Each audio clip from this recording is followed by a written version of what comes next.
Qu'on soit femme ou homme, il faut faire attention aux rêves que l'on fait parce qu'ils ont beaucoup de chances de se réaliser.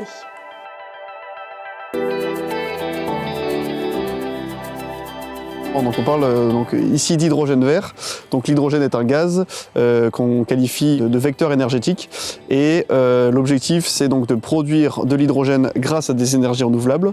C'est pour ça qu'on le qualifie de vert, donc parce qu'il est produit à partir d'énergies renouvelables pour faire du stockage d'énergie électrique. Donc ça peut être couplé avec une centrale photovoltaïque ou des éoliennes. Et ensuite on vient stocker cet hydrogène dans des réservoirs de stockage. Et ensuite l'hydrogène on peut l'utiliser au travers d'une pile à combustible pour recréer du courant électrique ou dans un véhicule, par exemple une voiture qu'on peut alimenter avec de l'hydrogène. Voilà, moi en tant que chef de projet, j'accompagne les clients de l'expression du besoin jusqu'à la réalisation et la mise en service de projets, de systèmes, l'interface privilégiée entre le client et l'entreprise et également l'interface avec les différents fournisseurs afin de m'assurer que le projet soit réalisé dans les temps, dans les coûts et avec la qualité attendue par le client.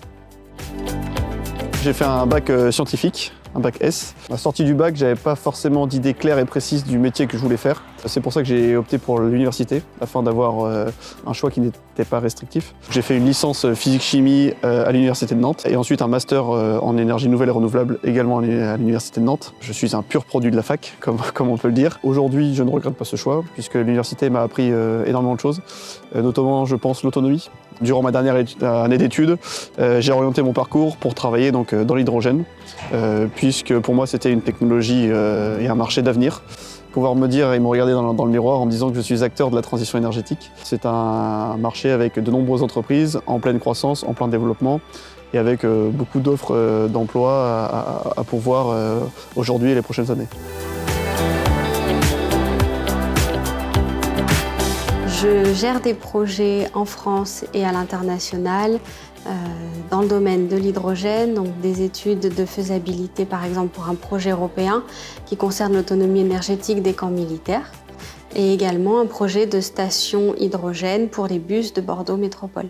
Là, je suis beaucoup en réunion, notamment en visioconférence avec les partenaires. C'est un parcours assez atypique. Après un bac ES, j'ai fait un BTS assistant trilingue. J'ai ensuite travaillé directement dans différentes entreprises pendant près de 10 ans. J'ai repris des études, une licence en management des PME et développement d'affaires que j'ai faite en alternance. J'ai poursuivi en master langue étrangère appliquée au management interculturel que j'ai aussi fait en alternance. À la suite de ce master, je suis partie travailler en Allemagne pendant plus d'1 année. J'ai tenté l'expérience de professeur d'anglais pendant 3 ans et récemment sur l'hydrogène chez Ansoff Nexeia France depuis novembre 2022.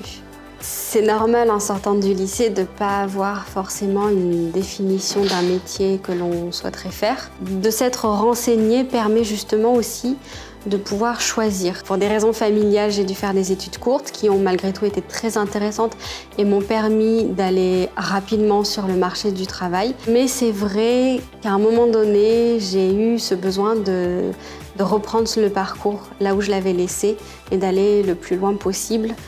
Ça permet aussi d'évoluer dans sa carrière. Je suis spécialisé dans le secteur de l'hydrogène vert. Mon métier, c'est architecte système. Il y a 2 responsabilités en particulier. Définir la composition générale du système. Et ensuite, c'est aussi de piloter toutes les équipes techniques, que ce soit mécanique, fluidique, thermique, contrôle commande, et ainsi de suite. Au niveau du lycée, où j'étais dans une filière scientifique, je savais pas trop ce que je voulais faire encore à l'époque. Donc j'ai fait une classe préparatoire maths physique. Donc à la fin de la 2e année, il y a eu les concours. Je n'ai pas forcément réussi les concours aussi bien que je le voulais. Donc j'ai refait une 3e année qui s'est très bien passée. La classe préparatoire, on va dire que c'est quand même beaucoup de travail, mais pour moi ça a été quand même une super expérience parce que ça m'a appris vraiment beaucoup de choses. Après ma prépa, je suis rentré en école d'ingénieur, j'ai fait une école d'ingénieur généraliste. J'ai eu l'occasion de faire quelques stages. Finalement, sur mon stage de fin d'études, j'ai également pu découvrir l'hydrogène. Le fait de donner de soi pour faire en sorte qu'on vive dans un monde meilleur, c'est pas la seule chose qui m'intéresse dans mon travail et qui me motive à me lever le matin, mais c'en est une partie. L'hydrogène, en fait, c'est un monde où il y a besoin de ressources en ce moment. Il y a beaucoup de projets, mais pas forcément beaucoup de personnes qualifiées. Toutes les entreprises cherchent des gens. Pour un jeune au lycée, j'aurais 2 conseils. Le premier, c'est de ne pas avoir peur d'une classe prépa. Et le deuxième, en fait, ça serait de faire son éducation en alternance. Anticipation. Pertinence. Diversité.